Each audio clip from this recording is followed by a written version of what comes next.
I can't expect other people to have my level of awareness because Right. everyone don't like to sit with themselves. Like that's not easy. It's Yeah. not easy to sit in your shit. It's not. Right. It's it's it's a very vulnerable space to Yeah. say, "Oh, I'm messed up." That Mhm. hurts because we want to think that we're doing great at this thing called life, Wow. right? But Yeah. to to look at yourself, to sit in your own, excuse my French, shit, to sit in it and say, I feel it, I see it. It's uncomfortable because it is. Good afternoon, and thank you so much for joining us today on episode 13 of Reviving the Arts, Starting with the Heart. I'm your host, Nessa P, and today we are joined with. Angel Lovelace. All right.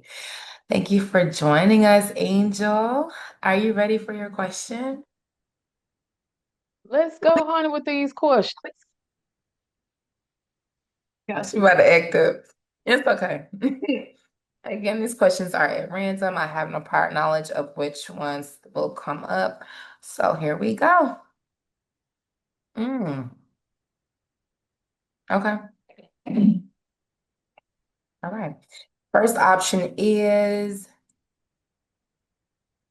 huh, how receptive are you to being corrected or led by your partner or peer when it is warranted? And the other option is, what's your definition of emotional intelligence?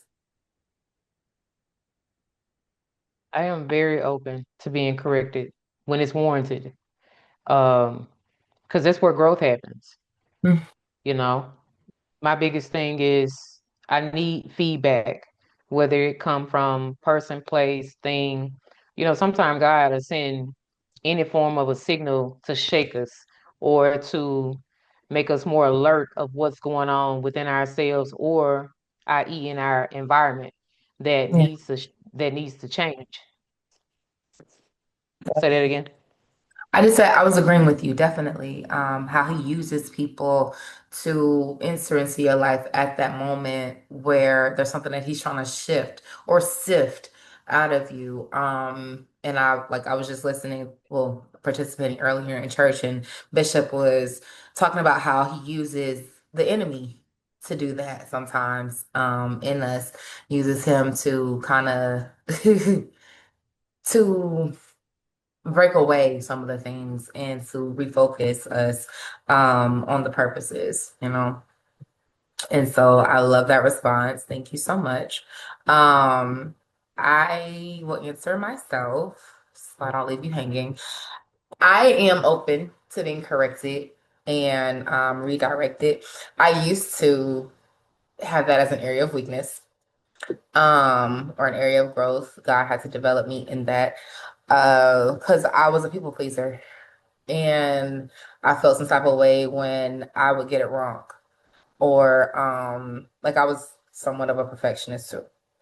And so I didn't know at the times when I was growing up that it's a good thing when you have something to work on, because if you don't, like, you're no longer living. We're Right, always right, growing. And so exactly. yes, I want you to answer this question. Has it always been that way for you? Like being open to Absolutely correction? not. Yeah. Oh, absolutely not. I hated to be corrected before. Yeah. But as we grow and learn that those are the spaces, that's the only way I can grow. Because a lot of times I don't see myself. You know what I'm saying? Like I'm not the recipient of what I say, what I do. You know what I'm saying? So it takes that mirror looking back at me, i.e., you, to say, hey, that wasn't okay, or that hurt me, or that was rude. Maybe you could change the way you delivered or change your approach to, getting your point across. So yeah, that took a lot. But I'm truly okay with it. Now, I will say that in some moments you have to be able to try the spirit by the spirit and decipher what's the difference between projection and course correction, constructive feedback. Like you have to be able to understand the difference between the two. And a lot of times I have to take it to God, like, okay, God, is this something within me or is this that person projecting onto me? Right. So and sometimes that happens. Mhm. Got you. I want you to talk about a time where you had a challenge with deciphering between the two, like recently, if you don't mind. Mm. You would ask that. Um, just recently, actually, I had somebody tell me that I was confrontational. Oh, And in the moment, it was like, confrontational. Like, I ain't really never confrontational. But then I'm one of these people. I have to go and sometime look up a word, to yes. confrontation, which gave me argumentative, looking to have the upper hand or power over a situation. Mhm. So when I thought about it, I'm like, I'm not confrontational. And this person said it because I was playing with them, and at the time they didn't want to play you Okay. know. Um, at the same time, I am one of those people that bring things to the door. You don't have to ever worry about me saying something to somebody else of how you offended me. I don't have a problem with taking the problem to the person that I have the problem with.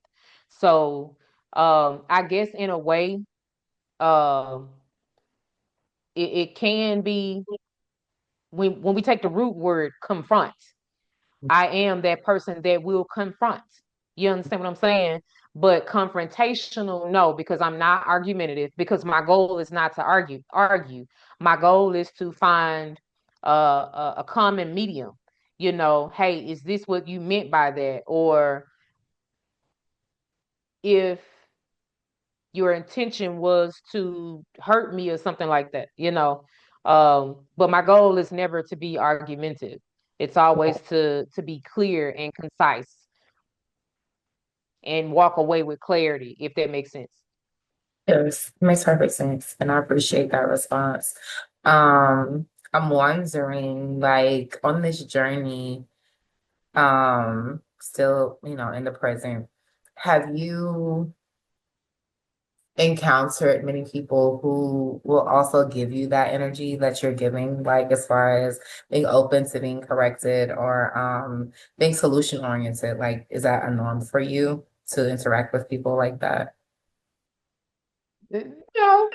I I mean, are we talking about I mean in workspace, yes.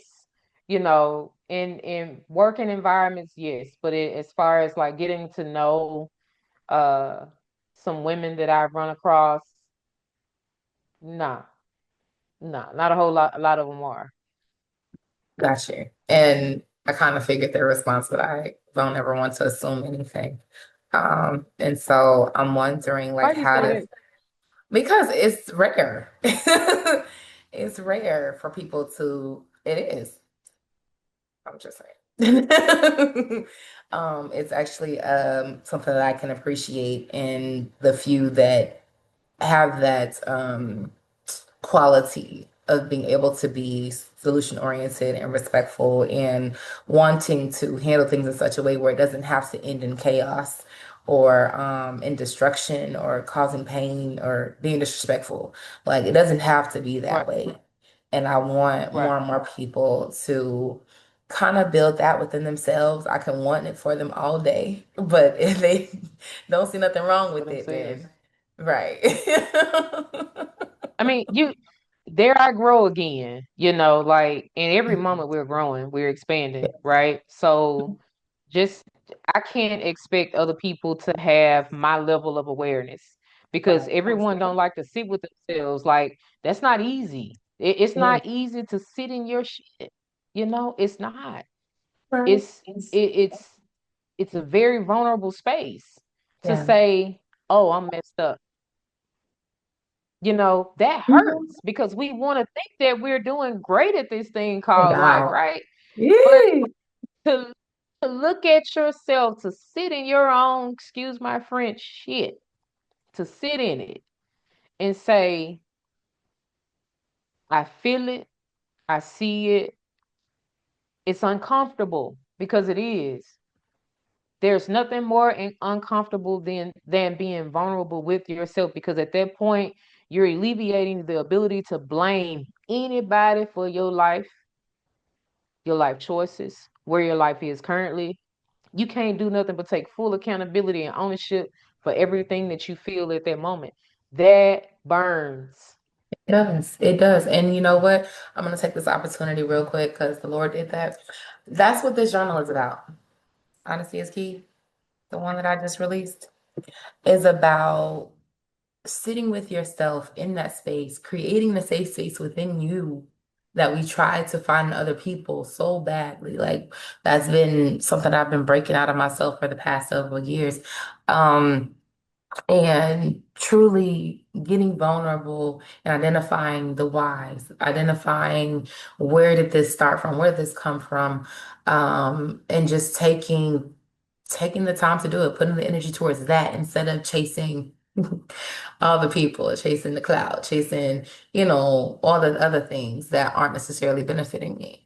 And it's Right. funny that you say that it hurts. It's not funny, but you know what I mean, the play on words. That it hurts when you have to self-reflect or when you do self-reflect and be like, yeah, man, that part sucks. That part of you sucks. It Or does. it needs some growth, right? And I actually talk to my dad about this frequently because he'll ask me, well, people go to church all the time. And at the church, they teach you the Bible, and the Bible says that we are this, we are that, da, da, da, da. I said, Dad, let me say something. People can go to church all day long and not truly receive the messages that God has for them to hear.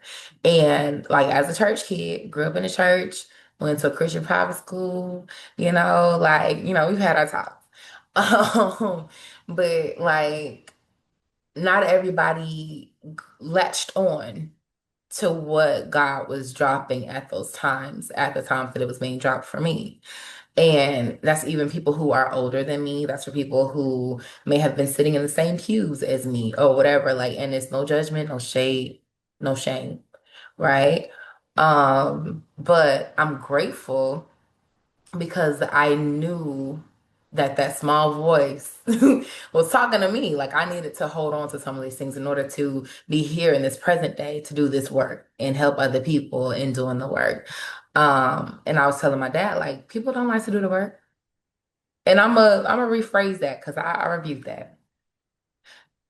People are challenged to do the work and don't necessarily want to pick up on the challenge to do so. Um, when we want them to. I believe that a lot of times we get so wrapped up in timelines and that we're like, well, I'm doing this, I'm doing that, why can't they? Or whatever. And that whole comparison of self to other people thing, like it steals your joy, it steals your peace every single time. And so I want you to talk about a time where I don't know, you addressed something with someone, doesn't matter if it was business related or romantic interest or family even, like, and they weren't so receptive, like to you correcting them or having them to reflect on what, whatever was happening in there with you correcting them. That's all the time.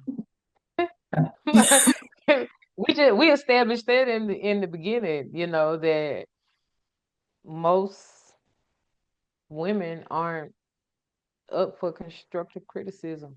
Why do you think that is? Like, where do you think that comes from?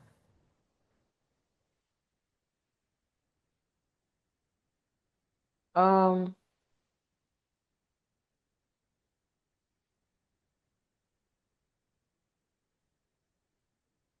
the need to hold together an image that I'm perfect.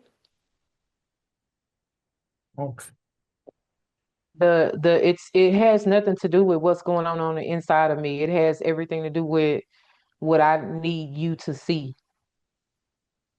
So I don't need you to see my internal struggle. Mhm.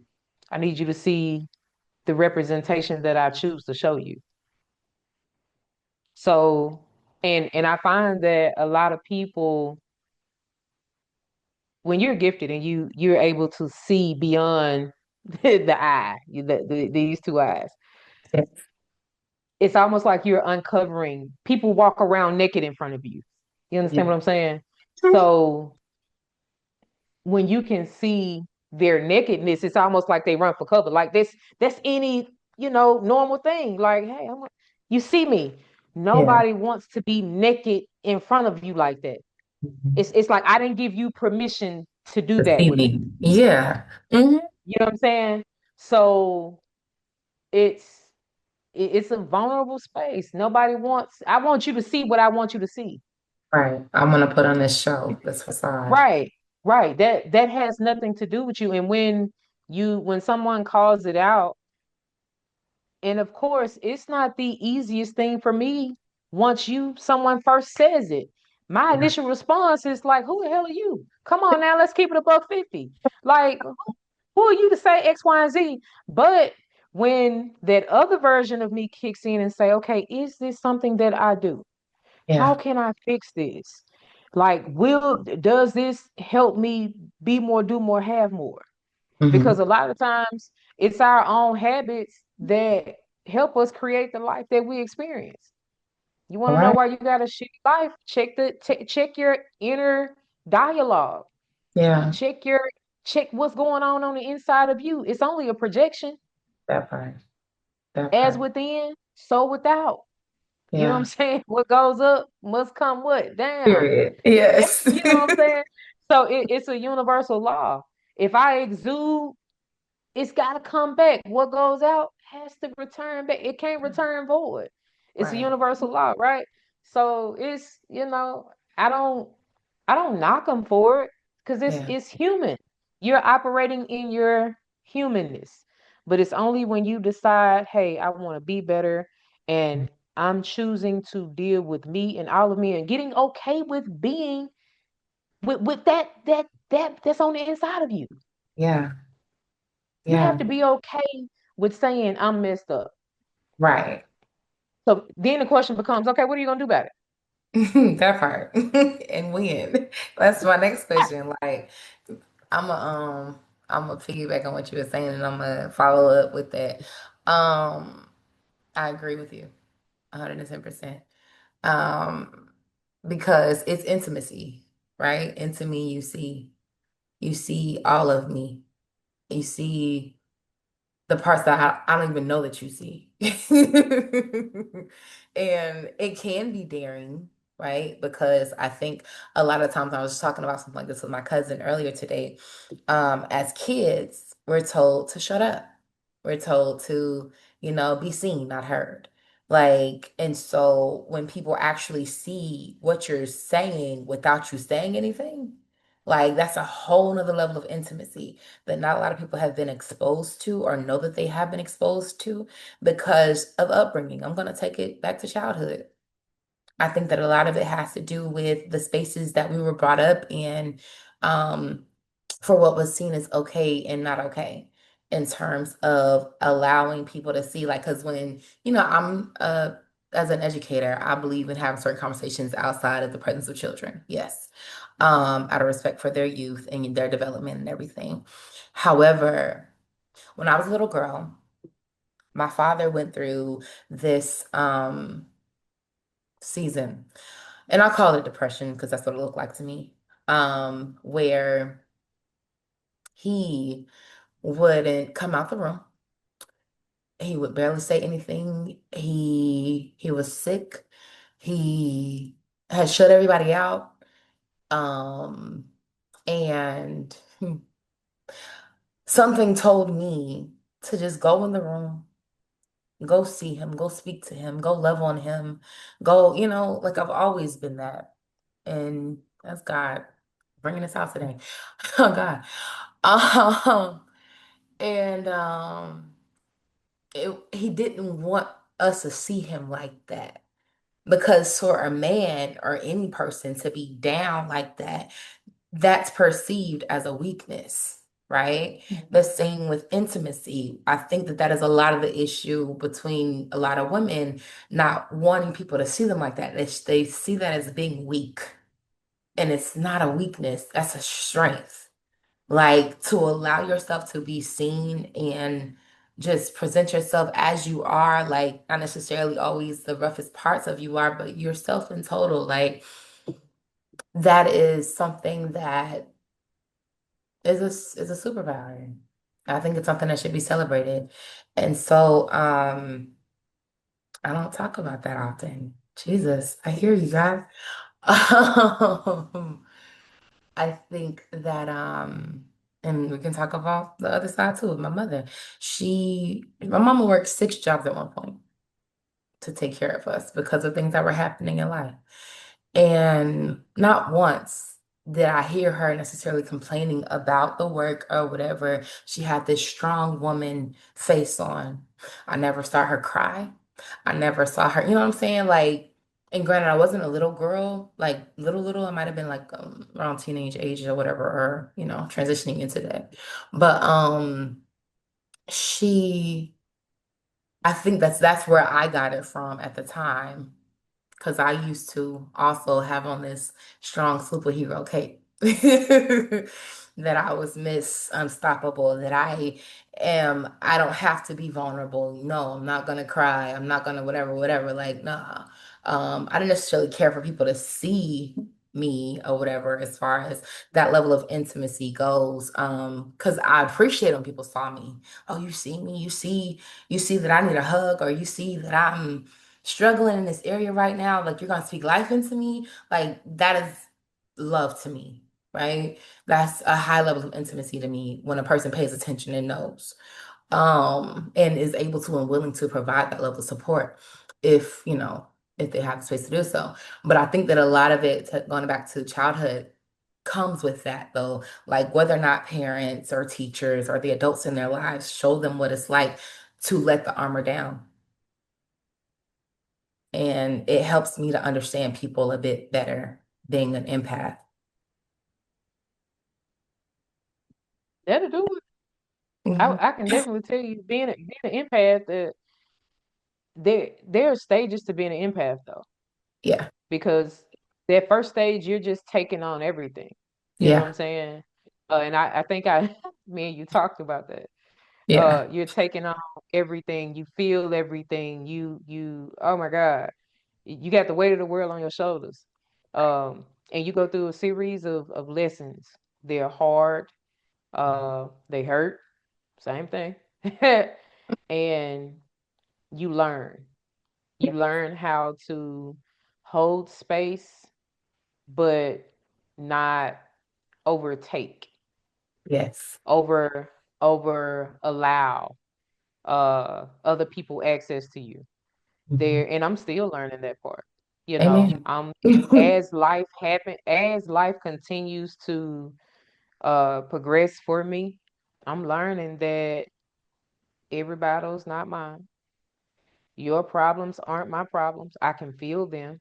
I can empathize with you, but they're yours. Um, they're not my responsibility.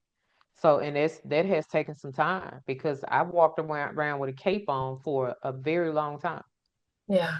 and I finally retired that cape, Amen. and it, girl. Yes. So it took me a long time to take my cape off, Yeah. and now I'm saving the little girl in me, because Amen. that little girl was the reason I was in the situation I was in. Yeah. You know, that little girl, like you said, it started in childhood, lacking um, emotionally stable environment, Mhm. lacking. Uh, I love my mom, but lacking parental guidance and support and things Mhm. like that. You don't realize how important those things are until you become an adult and life starts to hit you in spaces that you didn't even know you could be hit. Yeah. So, or even having kids. Like I was telling you recently about the relationship with me and my kid. Yeah. I'm learning every day. Mhm. Even in dealing with her, she's 19 years old. So, and I think we're stronger now than we was when she was 10. Yeah. You know, 10, I was just getting on the nerves. Now at 19, okay, you might be on to something. You know what I'm saying? So, but yeah, we live and we grow every Absolutely. day. I love that you say we live and we grow instead of the typical phrase of we live and we learn. Because you can learn all day, but if you don't apply it in your development, then you're not growing. And so, Honey, yeah. well, everybody ain't growing. I'm speaking for myself in this space. Amen. Come on.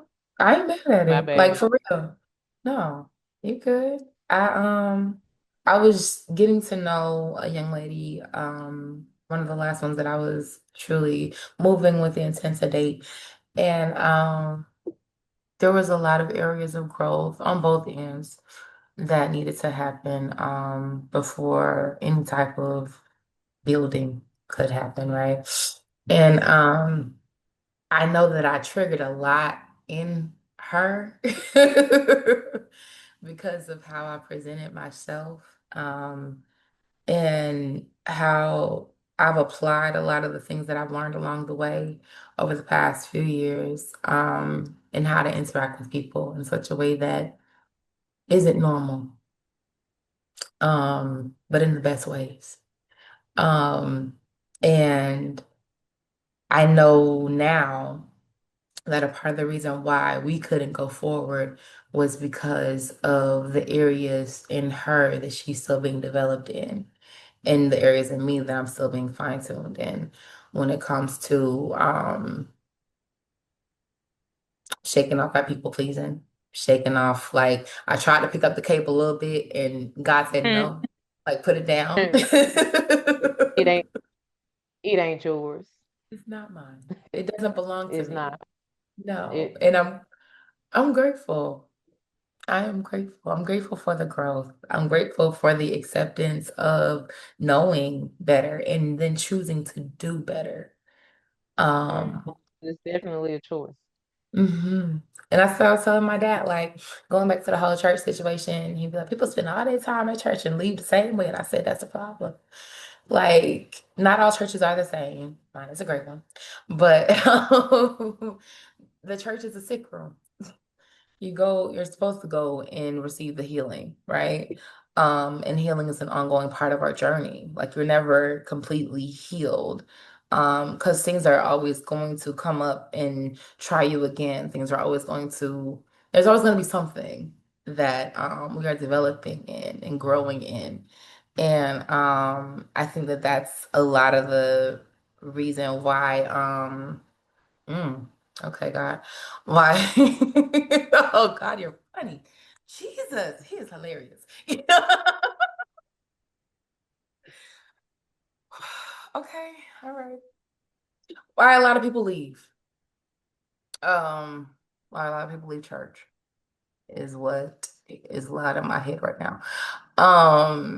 Because of the basis of what it's supposed to be versus what it's been. And we're supposed to be able to be vulnerable and intimate in those spaces so that we can grow. And that simply does not happen all the time. And it is unfortunate um, to know that that happens in those places of reverence where you don't get what you came there for, right? Yeah. Um, mhm. Go ahead. Yeah, I was just like, thinking when I hear people's stories about their experiences and how people probably have told like those in authority within those positions, whether it be head of a church or head of in government or head in state or whatever, whatever entity. And I'm wondering, like, because we can take this whole being corrected thing on such a higher scheme. And I'm just like, I'm pretty sure people have voiced their concerns or voiced the discomfort and voiced what needs to be corrected, and other people weren't like receptive to hearing their tidbits of what's what I'm looking for, a feedback, for lack of a better word. And I think that sometimes when people are shut down or not heard, that kind of detours them away from also wanting to share or wanting people to see them. What is your take on that? In the church. Hmm? Were you asking in the church as Just far as in churches? church, or we can take it there, yeah.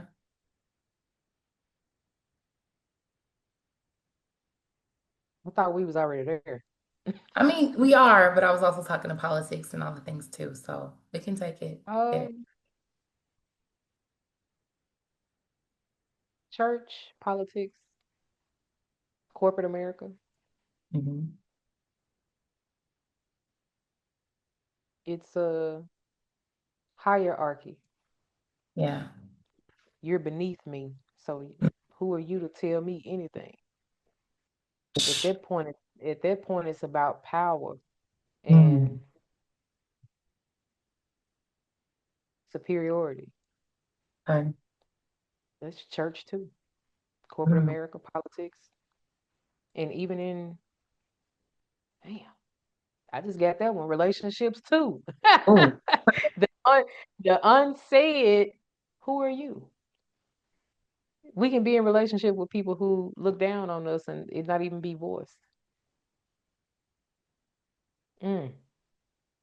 How Wow. many times have we been in situations where we're loving on someone where we're not seen, we're not valued, we're not heard, but we're used in any capacity to be used at their disposal. Same thing at church. Mm. How many positions are we serving in any capacity where we're not seen, we're expected to do what we're told or asked, and our voices are not being heard? Same thing in government, politics. You don't think somebody told the orange man to not put the picture of him as Jesus? Angel. No, I'm just saying, like I know. nothing went off in your head to say this may be bad. Nobody on in your cabinet or board of advisors. Mm. Come on now, it's power, it's Yeah. superiority. Yeah. Cause you know what I'm Mm. saying? Like, and when you think about it, it doesn't make them wrong. It's the ego, right? Because if you are really to be truthful with yourself, I'm sure it didn't happen to you before. Somebody done said something to you, and it's like you look at them, like, who are you? Hmm. Come on now, I see it on your face. Hmm. Because I've done it. Like, who are you? You Yeah. don't have the credentials to correct me. You Mm. don't have the you know what I'm Hmm. saying? Like, Yeah. we all do it. You know Yeah. what I'm saying? But when we're being in these intimate spaces with people who we say we love, who we say we want to spend the rest of our lives with, we have to be open, willing to grow, and willing to learn in those spaces because that's the only way to build a solid foundation on That's love, true. on honesty, Mm. and ability. Like I have to you we have to be in those spaces feeling safe, feeling secure. But into the ego is not welcome in those spaces. That's the reason Mm. so many relationships die. So many of these relationships, especially lesbian relationships, they dying because of power struggle. Yeah. I had a young lady the other day. Um, I don't talk to your kind because y'all operate in ego. Your kind? I'm sorry, let's start there. Okay. My kind. Yeah. Because it was a zodiac sign thing, Capricorn. Um, we're she said we're rigid and all of the things as I've been hearing a lot of lately. And I was like, oh, okay. Well, that was one of the ways that I operated. I mean, I've had a lot of exes to tell me, hey, once you make up your mind about something, it's your way or the highway. I used to be that way. I was. However, it did take me being vulnerable with a woman that I fell deeply in love with that showed me how to be vulnerable in a relationship, how to compromise in a relationship. Um, and matter of fact, that woman taught me a lot, you know. But that was a decision that I had to make because if I hadn't, I'd have still been rigid. I would have still been uh wanting to control the situations, the outcomes, and stuff like that, you know. But ultimately, we all possess that quality. It's well, would I call it a quality? Characteristic, I'll say. I'm sorry, it's not a quality, but we all Mhm. possess that characteristic. Yes. It's just where does it show up at? What environment are we in when it shows up? Right. And none of us like it. The crazy thing is nobody likes it. Nobody likes it. It never feels good, but we do it every day Yeah. because who in the hell are you? Mm. I Hi. mean, let's address the elephant in the room if we're gonna call it. We're gonna call it spade a spade. I get it. I get it. A couple points there as you were talking. Yeah, you called it out about me having my own experiences. You're right. I don't even Um, want to be right. I just want to be I know. helpful. No, just being right, not to pour into the ego, but just in the spirit of growth and development. And acknowledging that it is definitely a part of the truth, right? Um, and so like I remember early on in life, in let's say take it back to childhood again, where like I went to the school that they told me to go to because they told me to go to it. And I didn't know then what I know now, why I was placed there, but I took it as them being controlling or them, like using their power on the fact that I'm a minor and I can't make these decisions right now. Right?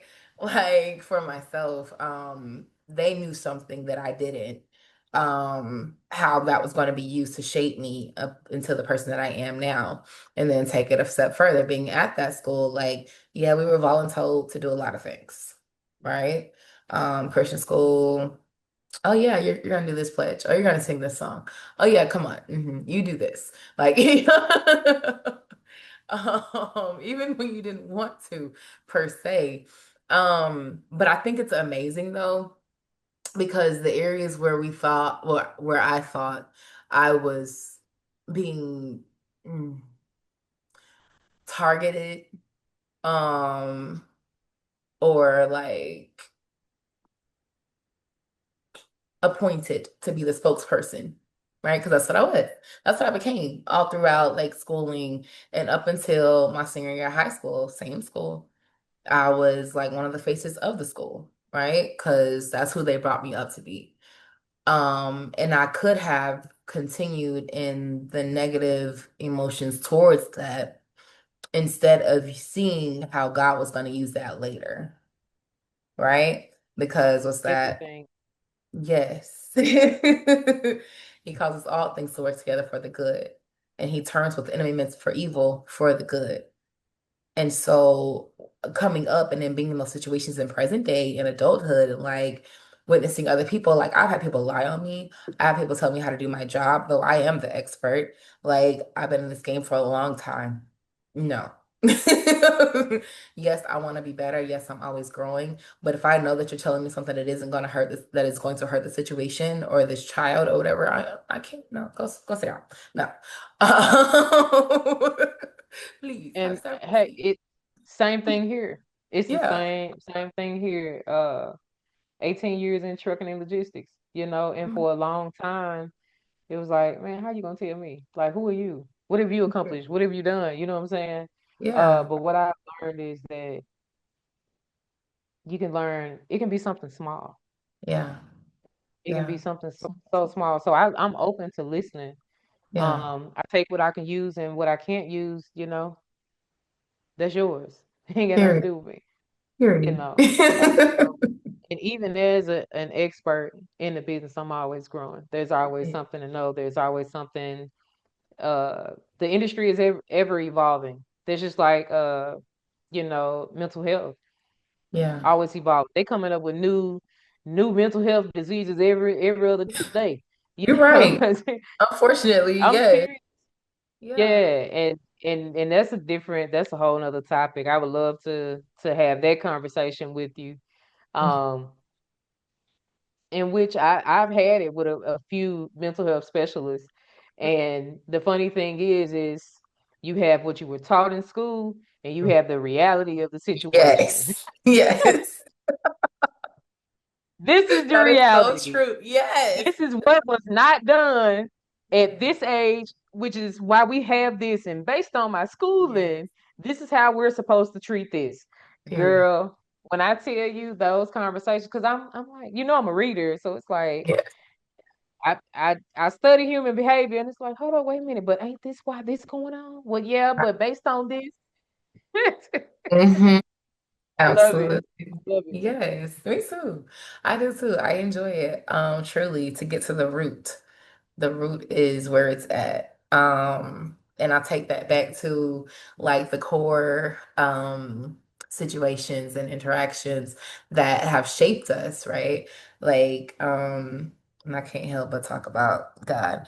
Um, that's just him, how he moves through me.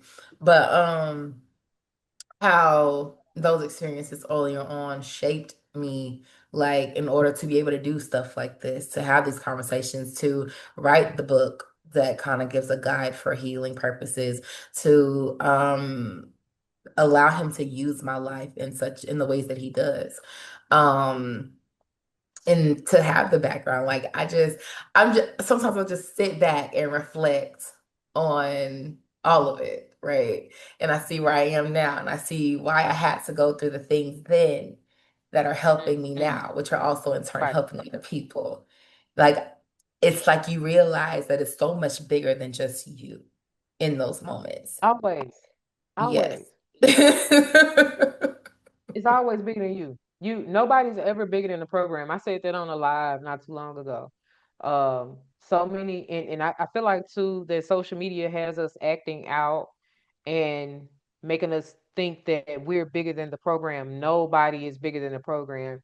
You're here to serve a purpose, whatever situation, whatever space, whatever you're in, there is a purpose for you being there. And the job Yeah. is to solidify that purpose. Nobody is bigger than the next person. So, there's this facade of an illusion that somebody is bigger. No, baby. No. It's okay for you to think that in your head, but you know, work the cause. Finish the process. Operate in purpose. We have to operate in our purpose in these situations. We have to. Because So beyond that, we're sabotaging the the bigger plan. that part. Oh, that's a whole You word. know, Yeah. me and you That's actually we talked about that a couple days ago. We're yes. sabotaging the bigger plan because somewhere along the line somebody got bigger than the program. Hmm. Decided to think you're all, your head got big a little bit. My head got big a little bit. Whoever's head got big a little bit, within whatever the situations are. And it's Let's like, call a spade a spade. period. It is what it is. It's all good. Like, I'm just grateful though to have that wisdom to be able to receive being checked, like in the spirit and in, in current day, in present, right? In the physical. There we go.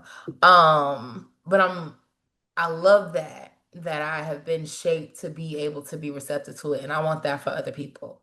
Like, I know I can't make them do it or whatever. You can give a horse water, but you can't make them drink it. But I'm just like, when it comes down to the things that hurt us or we thought that hurt us earlier on in our lives or whatnot, and how they're shaping and how he's using the missing the pieces. God, my bishop teaches that God plays chess with himself.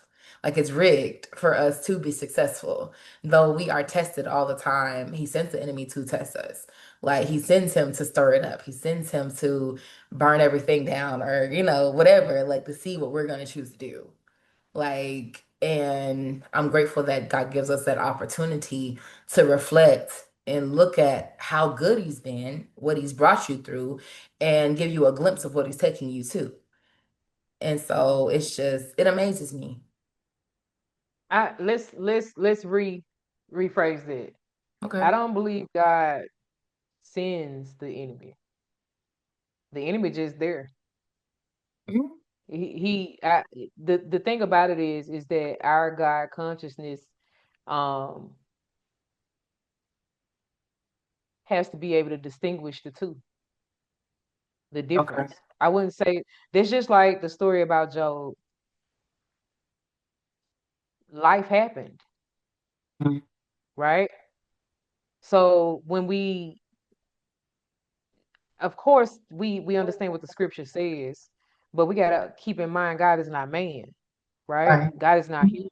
God Mhm. is not, God is all, knows all, sees all, does all. So God is energy, God is source, God is spirit, right? God is good, right? So if a good God, hello somebody, a good God, why would a Mhm. good God send the enemy? Oh, man. Why? We can go down the hole if you want to. So no, for real. If a good Yeah, God, I get you. now here's what I do believe a good God does. A good God allows us to go through situations and circumstances to Mhm. equip us for the next level for where He's taking us. But do a good God send an enemy your way? No, he would be good. You sure? I'm I'm just a saying. I get why you're saying it. I understand completely. Now would God allow things to happen? Absolutely. Because it's in that moment for us to tap in to Yeah. our higher level of consciousness to navigate the situation, of course. Yeah. Yeah, yeah. But I'm a I'm firm thinking. believer in only 10% of life happens. The other 90% is perception. Mhm. Where attention goes, energy flows. Right? So if I'm in the middle of a storm and I choose not to focus on the storm, come on, Peter. Mm, I hear you. I hear you. I'm thinking of when,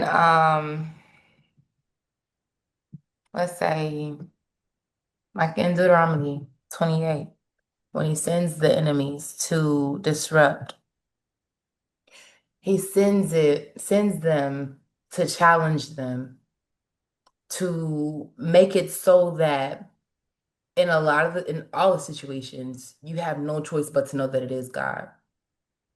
Like that's going to deliver you out of What, it. Cindy?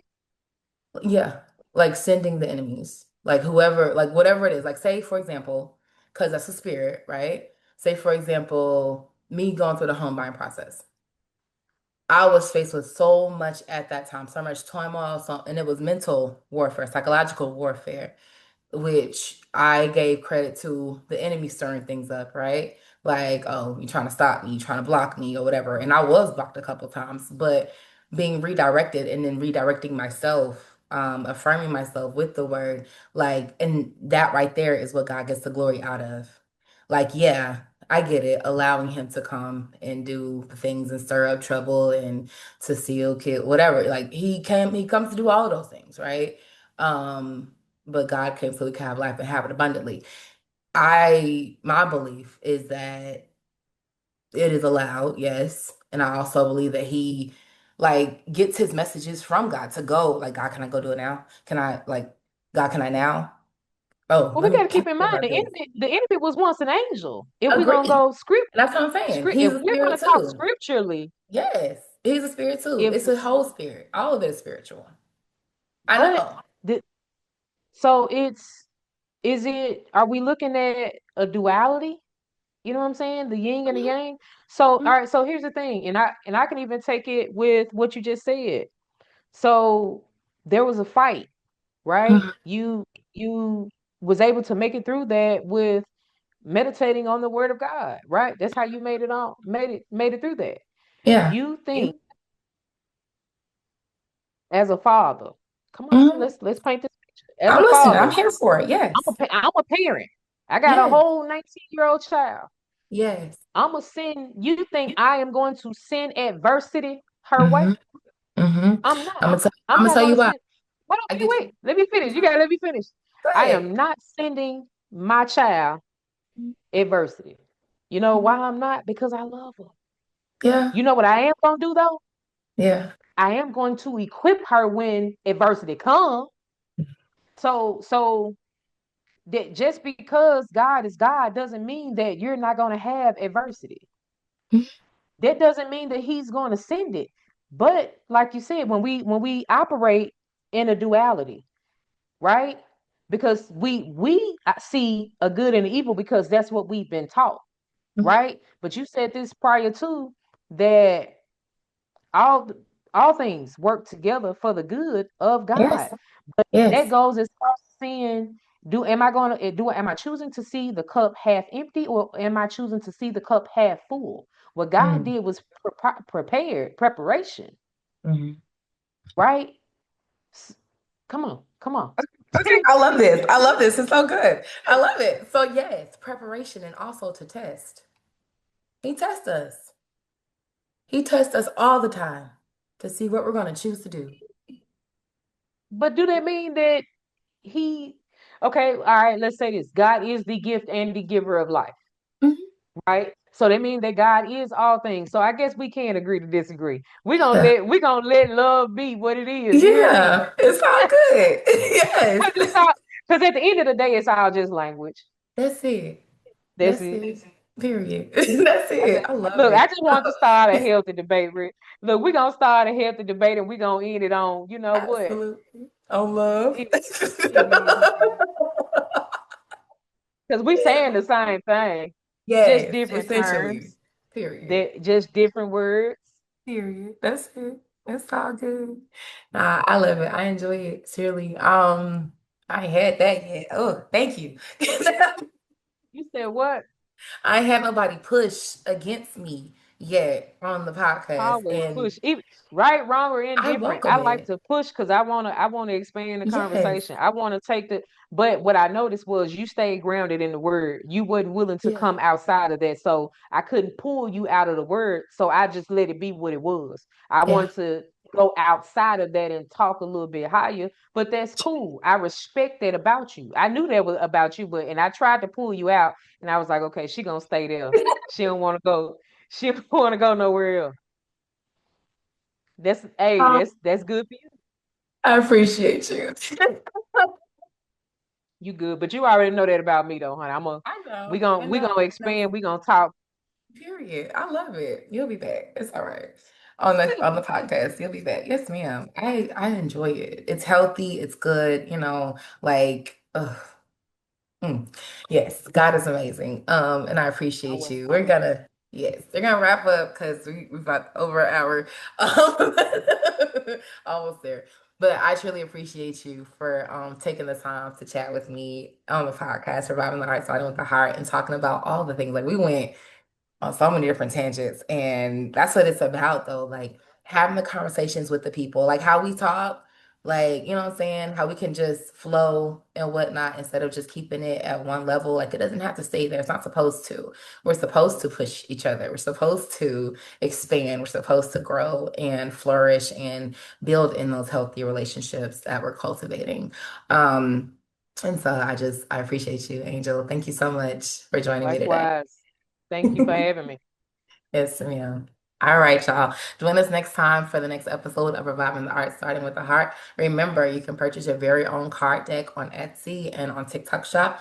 You can purchase your copy of Honesty is Key, the guided journal for dating with depth, discernment, and divine intention on Etsy as well. And we'll get at y'all later. Have a great one. Peace.